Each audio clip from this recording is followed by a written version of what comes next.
The sky above Seoul burned orange and red. Smoke rose from 1,000 fires across the city.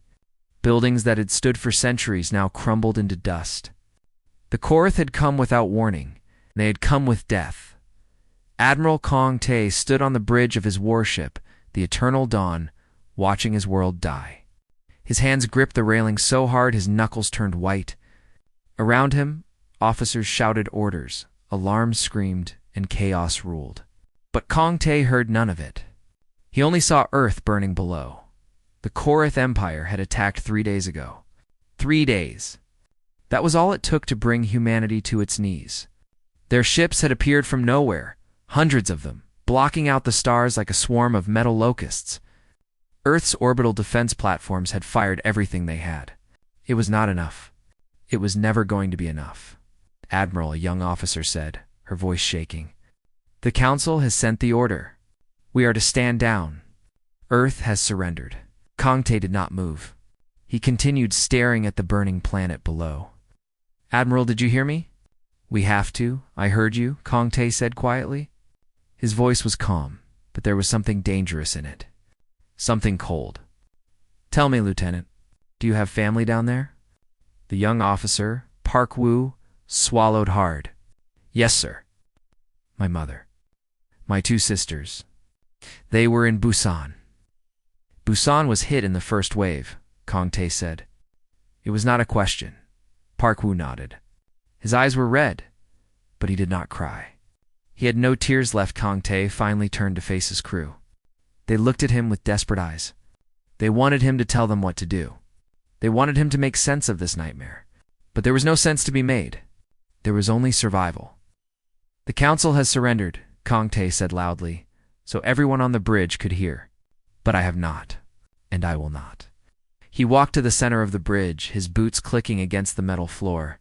The Korath think they have won. They think humanity is finished. They are wrong. A murmur spread through the crew. Some looked hopeful. Others looked terrified. Anyone who wishes to follow the Council's orders may take an escape pod and return to Earth, Kong Tae continued. I will not stop you. I will not judge you. But those who stay with me should understand one thing clearly. We are going to fight. We are going to hide. We are going to hurt them in ways they cannot imagine. And one day we are going to take back everything they stole from us. No one moved toward the escape pods. Kong Tae allowed himself a small, grim smile. Good. Set course for Triton. We disappear tonight. The Eternal Dawn turned away from Earth and slipped into the darkness of space. Behind it, 11 other ships followed. They were all that remained of humanity's once proud fleet. 12 ships against an empire that controlled 100 worlds? The odds were impossible. But Kong Tae had never cared much for odds. 3 hours later, the small fleet reached the dark side of Neptune's moon.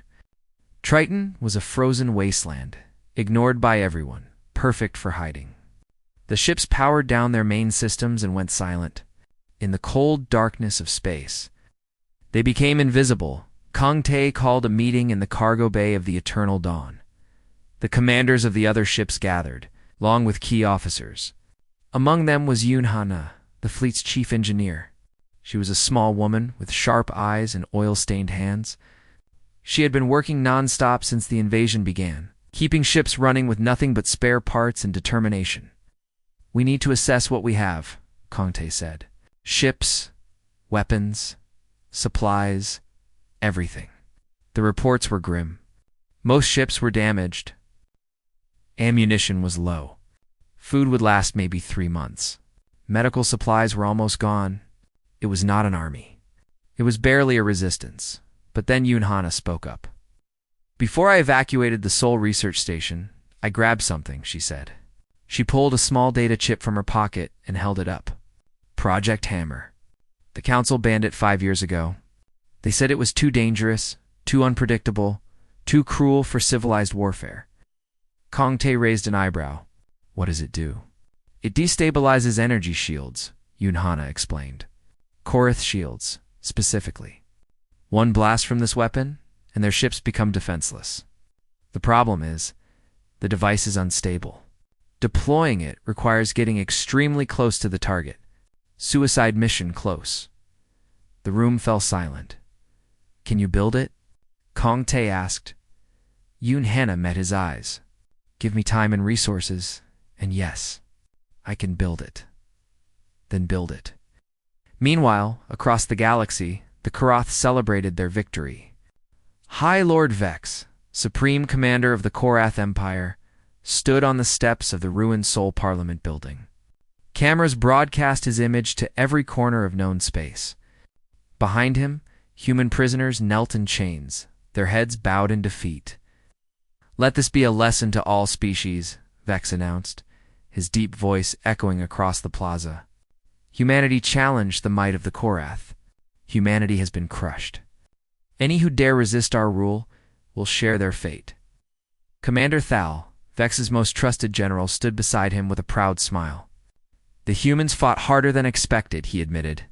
But in the end, they broke like all the others. Of course they did, Vex replied. They are weak, emotional. They cling to hope, even when hope is gone. It is their greatest flaw. That night, the Korath held a grand celebration. They drank and feasted while Earth smoldered beneath them. They toasted to their easy victory. They laughed at the foolish humans who had dared to resist. They did not know that 12 ships waited in the darkness near Neptune. They did not know that a weapon was being built to destroy everything they relied on. They did not know that Admiral Kong Tae was making a list of every Korath commander, every Korath ship, every Korath outpost, and next to each name, he was writing the same word. Target. The Korath believed the war was over. They had never been more wrong on Triton. Kong Tae stood alone in his quarters looking at a photograph. It showed a woman and a young boy smiling on a beach somewhere on Earth. His wife, his son, both gone now, lost in the fires of Sol. He placed the photograph in his pocket, close to his heart. I will make them pay, he whispered to the empty room. Every single one of them. Outside, the cold stars watched in silence. They had seen empires rise and fall. They had seen species fight and die. But they had never seen anything quite like what was coming. Humanity had been knocked down. But humanity was about to get back up. And when it did, the entire galaxy would tremble. 6 months passed in the frozen shadow of Triton. 6 months of hiding, planning, and building. The small human fleet had grown from 12 ships to 23. They were not warships. Most were cargo vessels, mining ships, and civilian transports that had escaped the invasion. But Yoon, Hannah, and her team of engineers had modified each one, adding weapons, reinforcing hulls, and installing stolen Korath technology. Admiral Kang Tae watched the fleet from the observation deck of the Eternal Dawn. It was still not enough to challenge the Korath directly, but it was a start. Lisora appeared beside him without making a sound. She was like that, always appearing from nowhere, always knowing things she should not know. Before the invasion, she had worked for Earth intelligence. Now she was the eyes and ears of the resistance. I have news, she said quietly. The Korath have become lazy. Tae turned to face her. Explain. Their patrol routes are predictable. They follow the same paths every day at the same times. Their garrison forces on Earth are minimal. They believe we are finished. A small smile crossed her face. They are holding victory parades while their security falls apart. What about their communications? I have access to their secondary network, Sora replied. Not the main military channel yet, but I am working on it. I have planted listening devices on 3 supply stations. Everything they say, I hear. Kong Tae nodded slowly. Good work. Keep listening. I want to know their weaknesses. Everyone has weaknesses, Sora said. Even empires. She disappeared as silently as she had arrived. Down in the cargo bay, Park Woo prepared for another raid. He had changed in the past 6 months. The young, uncertain officer was gone. In his place stood a hardened soldier with cold eyes and steady hands. Grief had burned away everything soft inside him. Only purpose remained. Tonight's target is a Korath supply convoy, he told his team of 15 fighters. 3 transport ships, lightly guarded. We hit them fast, take what we need and disappear before reinforcements arrive. One of the younger fighters raised her hand. What if they call for help? They will not have time, Park Woo replied. We will be gone in 4 minutes. Any longer than that, and we all die. Understood? Everyone nodded. The raid went perfectly. Park Woo's team struck like ghosts in the night. They disabled the convoy's communication array first, then boarded the transport ships. The Korath guards were caught completely off guard. Most surrendered without fighting. Those who resisted were dealt with quickly. The convoy carried weapons, fuel cells, and medical supplies. It was exactly what the resistance needed. Park Woo's team loaded everything onto their own ships and vanished into the asteroid belt before any Korath patrol could respond. Back on Triton, Kong Tae watched the supplies being unloaded. Each successful raid brought more hope to his people. More importantly, it proved that the Korath could be hurt. 27 raids in 6 months, Yunhana said, walking up beside him. Not a single failure. The crew is starting to believe we can actually win this. Belief is good, Kong Tae replied. But belief without weapons is just hope. How is Project Hammer coming? Yunhana's expression darkened. I finished the first prototype last night. It works. But there is a problem. What kind of problem? The device requires close-range deployment. Very close. The ship carrying it would need to fly within 500 meters of the target. At that range, there is no escape. The explosion would destroy both ships. Kong Tae considered this. A suicide weapon. Yes. I have been trying to find another way, but the technology does not allow it. The energy pulse needs proximity to work.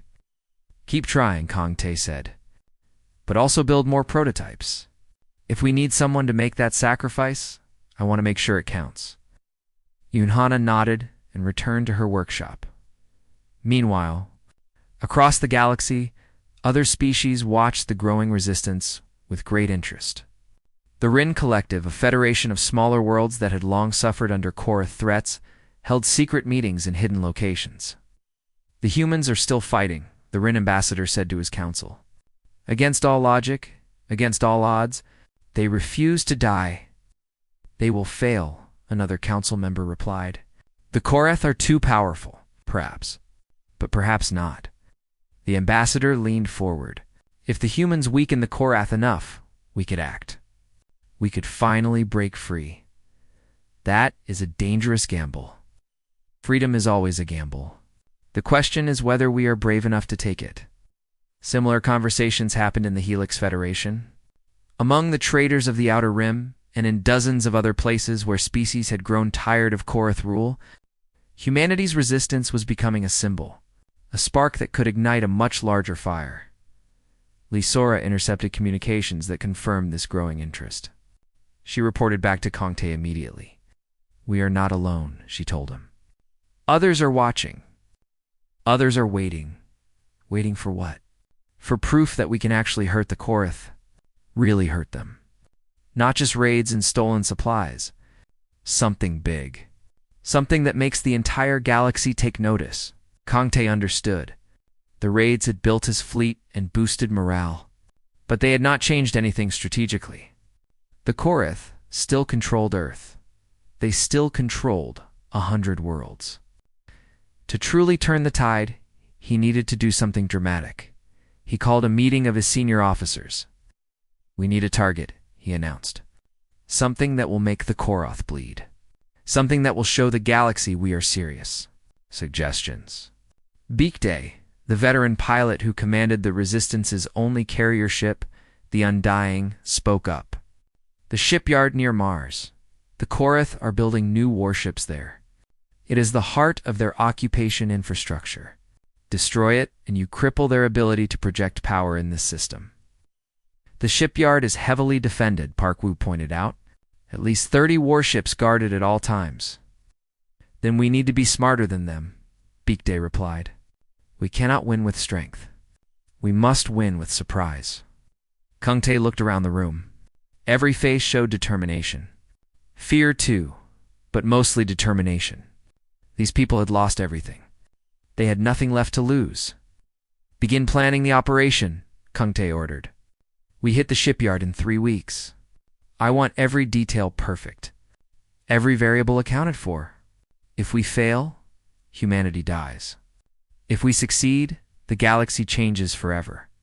That night, Kungtae sent a single transmission. It was broadcast on every frequency, aimed at every species in known space. The message was short: "Watch us." On the Korath homeworld, High Lord Vex saw the transmission. He dismissed it as the desperate cry of a dying enemy. Commander Thal laughed and ordered his ships to increase patrols. Counselor Mora suggested caution. But no one listened to her. They should have.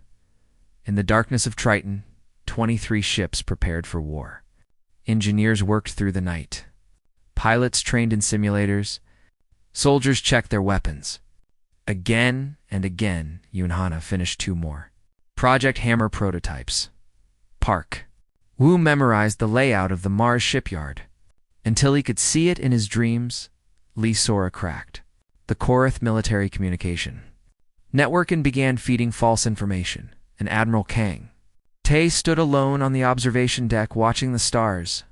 His wife's photograph rested against his heart. Soon, he whispered, very soon, the resistance was ready to strike.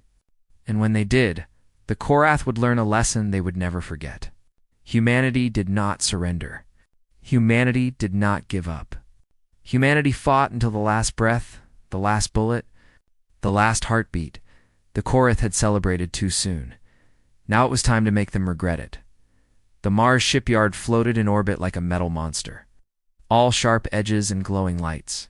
Hundreds of construction arms reached out in every direction, building new warships for the Korath Empire.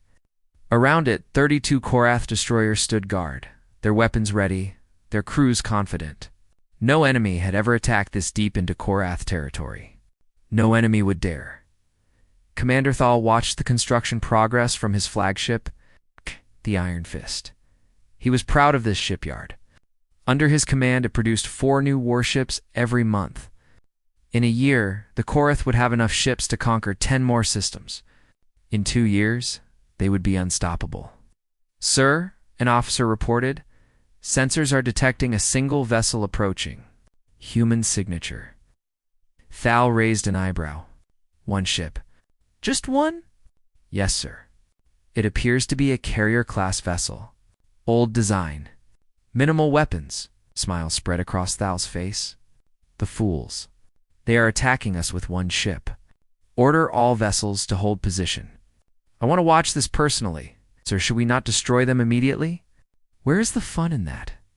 Thal laughed. "Let them come closer. Let them see how hopeless their situation is.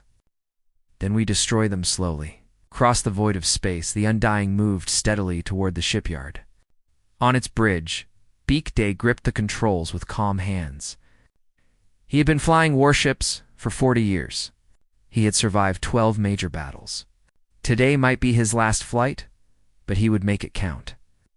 "All fighters ready," Park Wu reported through the communication system. He was leading the strike squadron, 20 small fighters hidden in the Undying's hangar bay. "Waiting for your signal. Hold position," Beak Day replied. "We need them to focus on us. When their attention is locked, you strike." Behind the scenes, Lee Sora sat in a hidden room filled with computer screens. Her fingers danced across keyboards, entering commands, breaking through firewalls, planting digital weapons. She had spent weeks preparing for this moment. The Korath thought their systems were secure. They were wrong.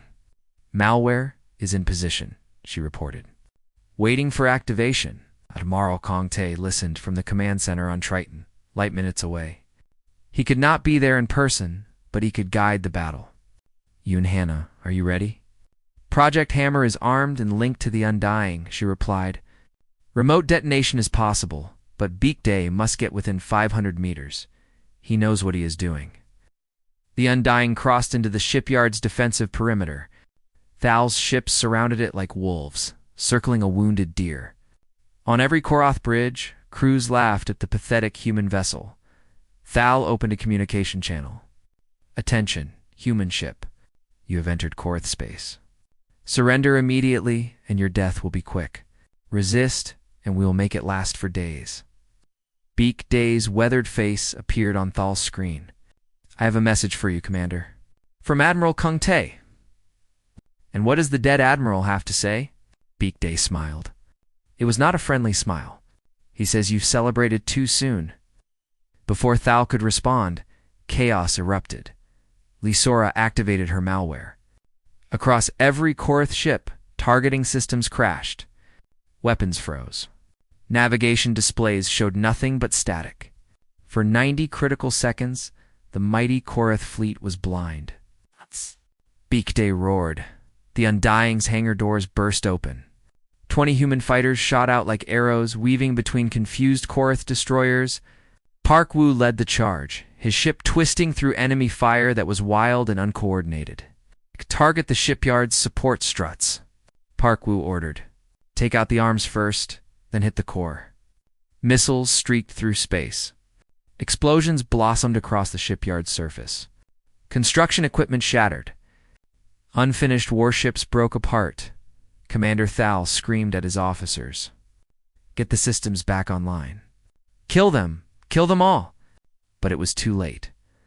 The Undying pushed through the chaos, straight toward the shipyard's main reactor core. Korth ships tried to block its path, but their weapons still could not lock on properly. Beak Day flew with perfect precision, dodging debris and enemy fire alike. 400 meters, he reported. 300. 200. Beak Day. Kong Tae's voice crackled through the cum. Pull out. We can find another way. There is no other way, Admiral. You know that. Beak Day's voice was calm, almost peaceful. Tell the others to keep fighting. Tell them I died standing up. 100 meters, he continued. Yunhana's hand hovered over the detonation trigger. Tears rolled down her cheeks, but her voice was steady. Project Hammer is ready. 50 meters. Beak Day closed his eyes. He thought of Earth. He thought of the green hills of Jeju Island, where he had grown up.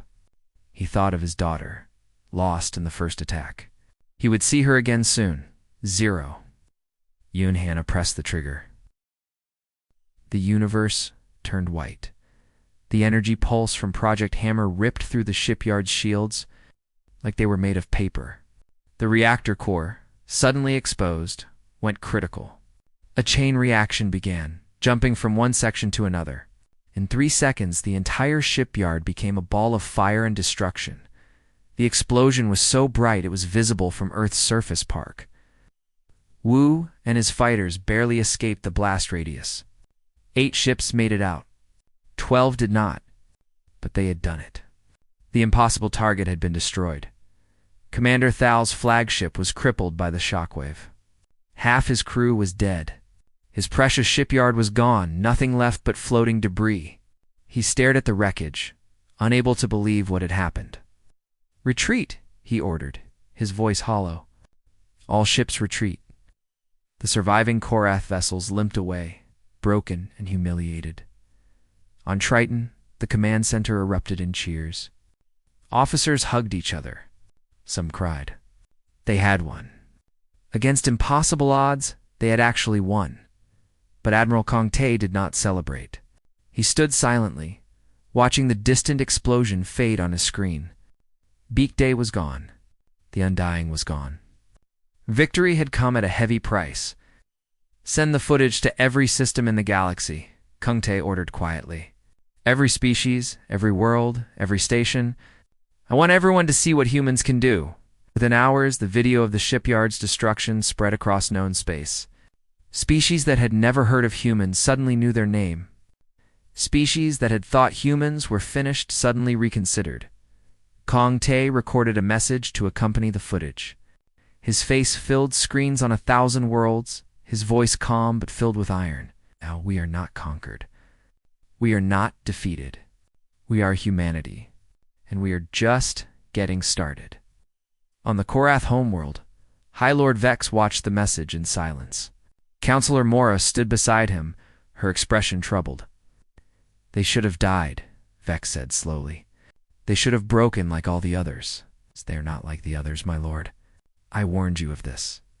Vex turned to face her. For the first time in his long rule, there was doubt in his eyes. What are they, then? Mora thought carefully before answering. They are humans, my lord. They do not accept defeat. They do not know when to stop fighting. They are dangerous in a way we have never encountered. Then we must destroy them completely. Burn their planet. Exterminate their species. That may not be as easy as you think. Vex dismissed her with a wave. But as he turned back to the screen, watching the shipyard burn over and over again, he felt something he had not felt in centuries. He felt fear. Far away, in the cold darkness, near Neptune. Admiral Kongte raised a glass to the stars. For Beak Day, he said, for everyone we have lost, and for everyone we will save. The resistance drank in silence. The war was far from over. But now, at least, they had hope. Real hope. The destruction of the Mars shipyard changed everything. Within weeks, secret messages began arriving at the Resistance headquarters. The Rin Collective sent coordinates to a hidden meeting point. The Helix Federation offered access to their intelligence network. Even the Outer Rim traders, who usually cared only about profit, smuggled supplies past Korath patrols without asking for payment. Admiral Kung Tay met with the Rin ambassador in a hidden station on the edge of known space. The Rin were a tall species with silver skin and 4 arms. They had been slaves to Korath demands for generations. Now they wanted to be free. Your attack on the shipyard gave us courage, the ambassador said. For the first time in 200 years, we believe the Korath can be defeated. They can be hurt, Kongte replied carefully. Defeated is a much bigger word. You're prepared to help you make that word real. The ambassador slid a data chip across the table. Advanced propulsion technology. Our best engineers developed it in secret over many decades. It will make your ships twice as fast as anything the Korath have. Kongte took the chip. And what do you want in return? Freedom.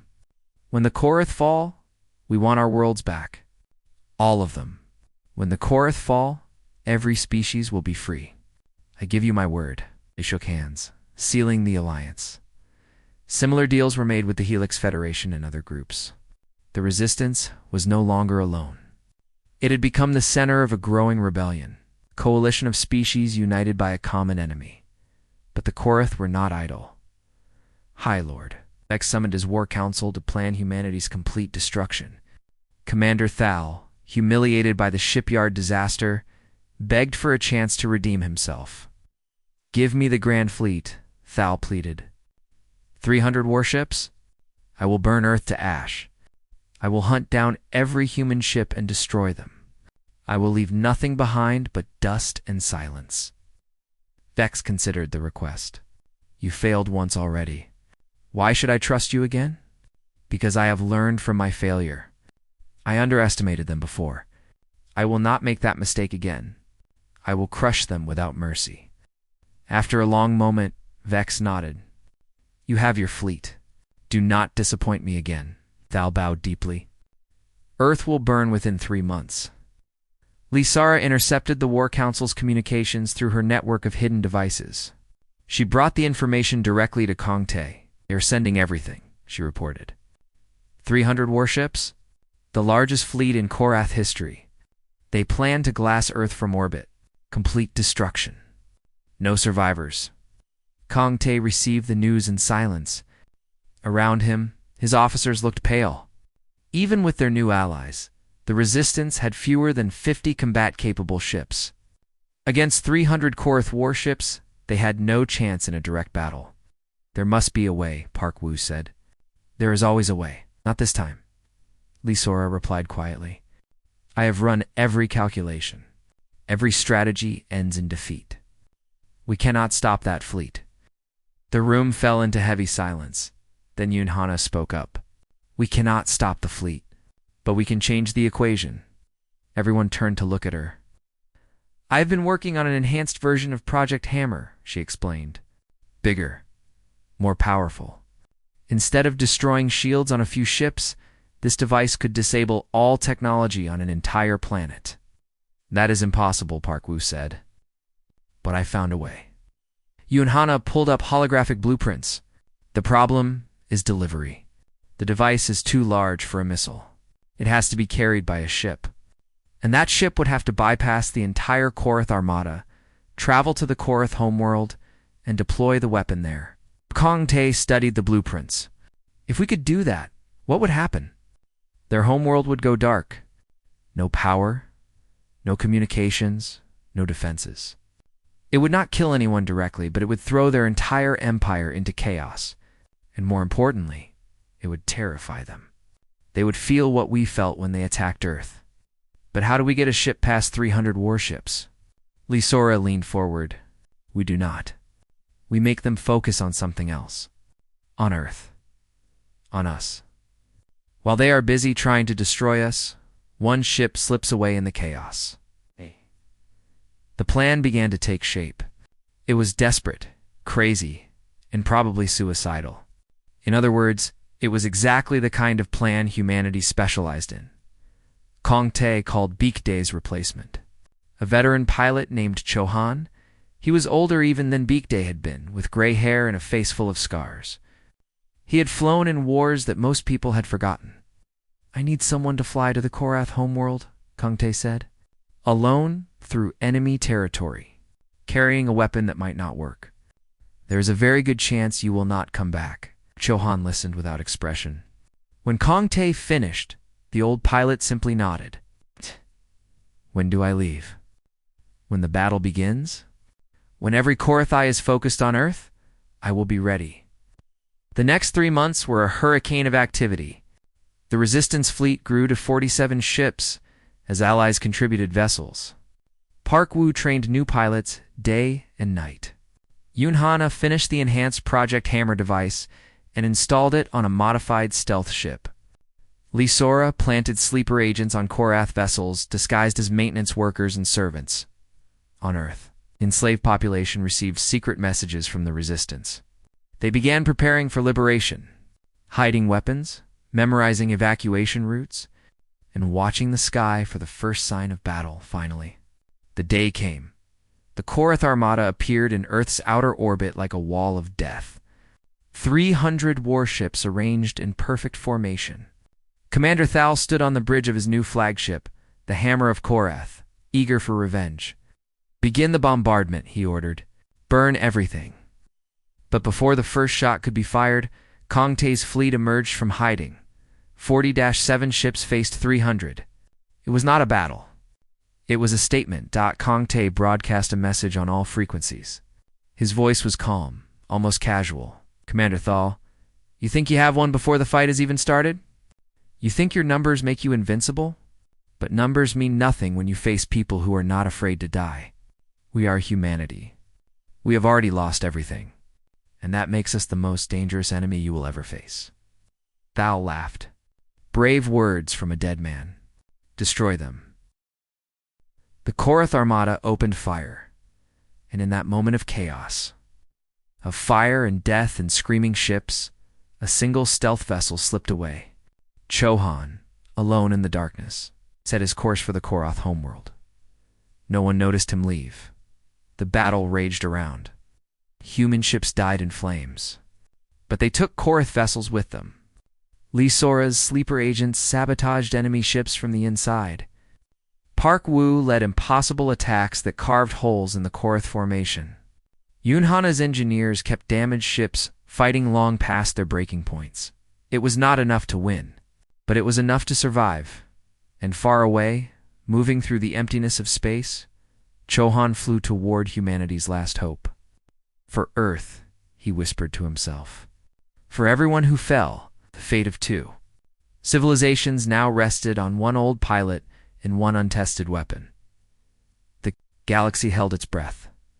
The battle for Earth was a nightmare of fire and metal. Human ships twisted through storms of enemy fire, their shields flickering, their hulls cracking. The Korath armada pressed forward with overwhelming force, destroying vessel after vessel. Commander Thal watched from his flagship with cold satisfaction. Victory was inevitable. The humans were just too stubborn to accept it. Admiral Kong Tae stood on the bridge of the Eternal Dawn, watching his fleet die. 15 ships gone in the first hour, 22 in the second. The numbers were brutal, but they had known this from the beginning. They were not here to win. They were here to buy time. How much longer? He asked quietly. Lysora checked her screens. Chohan is 40 minutes from the Korath homeworld. He needs more time. Then we give him more time. Kangte opened a fleet-wide channel. All ships, this is Admiral Kangte. I know we are losing. I know many of you will not survive this day. But every second we fight, every Korath ship we damage, every moment we hold the line, we are saving lives. We are saving Earth. We are saving our future. Do not give up. Do not retreat. Make them earn every inch of this space with blood. The human fleet rallied. Damaged ships that should have withdrawn pressed forward instead. Pilots flew suicide runs into Korath formations. Engineers performed impossible repairs under fire. The resistance became a wall of pure determination. Commander Thal grew frustrated. This should have been easy. These humans should have broken hours ago. Instead, they fought harder with every passing minute. Oh, why will they not die? He screamed at his officers. Increase firepower. Destroy them all. On a distant moon, Lysora activated the final phase of her plan. Across the Korath fleet, hidden devices planted months ago came online. Engines malfunctioned. Weapons misfired. Communication systems crashed. The sleeper agents she had positioned on enemy ships began their final mission. Sabotaging critical systems before being caught, the Korath formation fell into chaos. Park. Wu saw the opportunity and seized it. He led a squadron of 12 fighters straight at the hammer of Korath Thal's flagship. Hit the bridge! He ordered. Take out their command. Missiles streaked toward the flagship. Thal's bridge exploded in a shower of sparks. The commander himself was thrown from his chair, blood running down his face. Half his bridge crew was dead. Retreat to secondary positions. Thal screamed. But his communication systems were down. His orders went nowhere. At that exact moment, Chohan emerged from faster-than-light travel directly above the Korath homeworld. He was alone in his small ship, surrounded by enemy orbital stations, facing a planet of billions, but he felt no fear. He had lived a long life. He had fought many battles. This would be his last, and it would be his greatest. He activated every communication frequency at once. His face appeared on screens across the entire planet.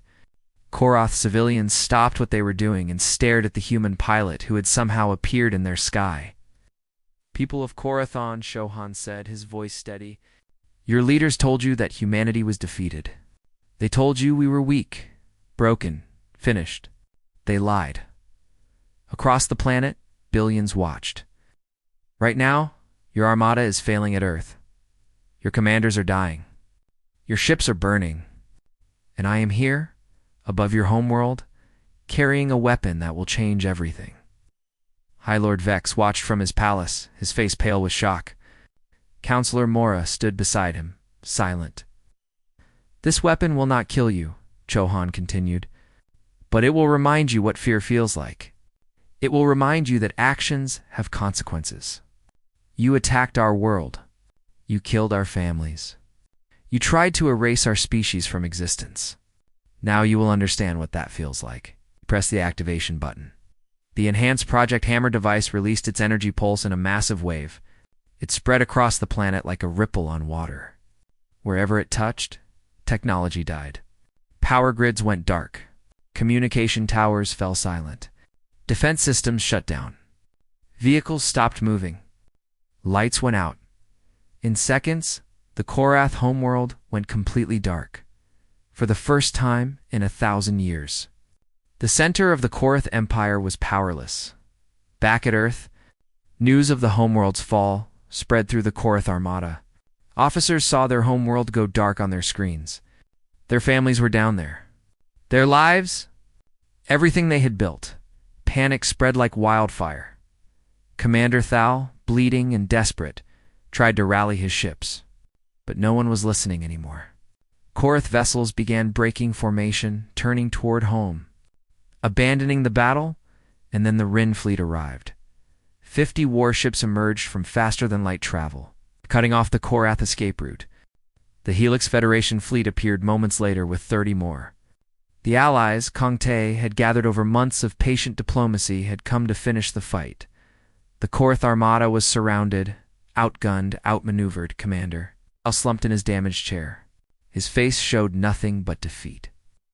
"All ships," he said quietly. "Power down weapons. Transmit surrender." Across space, Korath vessels went dark one by one. The battle was over. Admiral Kong Tae stood on the bridge of the Eternal Dawn, watching the enemy fleet surrender. Around him, officers cried and embraced. Someone started singing the old Korean national anthem. Others joined in. But Kong Tae did not celebrate. He walked to a private communication terminal and opened a channel. "Chohan, do you read me?" "Chohan, please respond." Silence. "Chohan, the battle is over. We won. Please respond." More silence. Then finally a crackle of static. "Roll." "This is Chohan." The old pilot's voice was weak but alive. "I am still here. Ship is damaged, but holding together. I think I will be stuck here for a while." Kong Tae closed his eyes and smiled. "Hold position. We are coming to get you." 3 days later, the official surrender was signed. High Lord Vex, stripped of his power, handed over control of Korath territory to an interim council. Commander Thal was taken prisoner and would face trial for war crimes. Counselor Mora negotiated the best terms she could, ensuring the Korath people would survive, even as their empire crumbled. On Earth, the occupation ended. Korath forces withdrew from every city, every base, every prison camp. For the first time in over a year, humans walked free under their own sky. Admiral Kong Tae returned to Seoul. The city was scarred and broken, but it was still standing. Workers had already begun clearing rubble. Children played in the streets again. Life was returning. He visited the ruins of the Parliament building, where Vex had once declared humanity conquered. Now, it was a construction site. Engineers were already planning a new structure. Taller and stronger than before, Park Woo found him there. Staring at the reconstruction, "The Galactic Defense Coalition has been formed," Park Woo reported. "They want you to lead it." Kong Tae shook his head. "I am done fighting. Find someone younger. They are asking for you, Admiral." "Then they will have to be disappointed." Kong Tae reached into his pocket and pulled out the photograph he had carried throughout the war. His wife, his son, both gone. "I have fought enough battles. I want to rest N." "Ow," Park Woo understood. He saluted and left Kong Tae alone with his memories. Months passed. The galaxy began to heal. The Rin Collective reclaimed their worlds. The Helix Federation expanded their borders. Trade routes reopened. Diplomacy replaced warfare. Chohan returned home safely and retired to a small house by the ocean. Yu and Hannah took over the new Galactic Engineering Academy, training the next generation of builders and inventors. Lysora disappeared, as everyone knew she would. Some said she went to the Outer Rim. Others said she simply wanted peace. No one ever found out for sure. Park Woo accepted the position as commander of the Galactic Defense Coalition. He was young for the job, but he had earned it with blood and sacrifice. Under his leadership, the coalition grew strong and fair, and Admiral Kong Tae built a small house on the hills outside. Seoul, he planted a garden. He watched the sunrise each morning. He found, at last, something like peace. One evening, a young girl walked up the path to his house.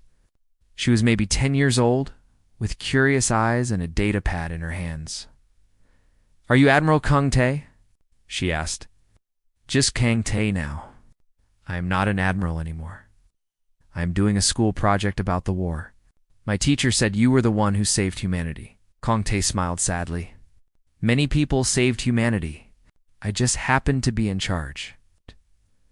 But you never gave up, even when everyone said it was impossible. Why?" He thought about the question for a long time. He thought about Beak Day and Chohan. He thought about all the pilots and soldiers who had died. He thought about his wife and son. Because giving up means accepting that they win, he finally said. And I could not accept that. None of us could. The girl wrote something on her datapad. Then she looked up at him again. My grandmother was in Seoul when the attack happened. She survived because someone in the resistance smuggled food into her camp. She says humanity owes you everything. Tell your grandmother that she owes me nothing. Tell her to live well, be happy, and remember those who did not make it. That is all any of us can ask. The girl nodded, thanked him, and walked back down the path. Kongtae watched her go. The sun was setting, painting the sky in shades of orange and pink, the same colors as the fires that had once burned across this city. But now, they meant something different. Now, they meant hope. He took out the photograph of his family one last time. He looked at their smiling faces, frozen forever in a moment of happiness. We did it, he whispered. We survived. We won. A warm breeze rustled the leaves of his garden. Somewhere in the distance, children laughed. The war was over. Humanity had come home.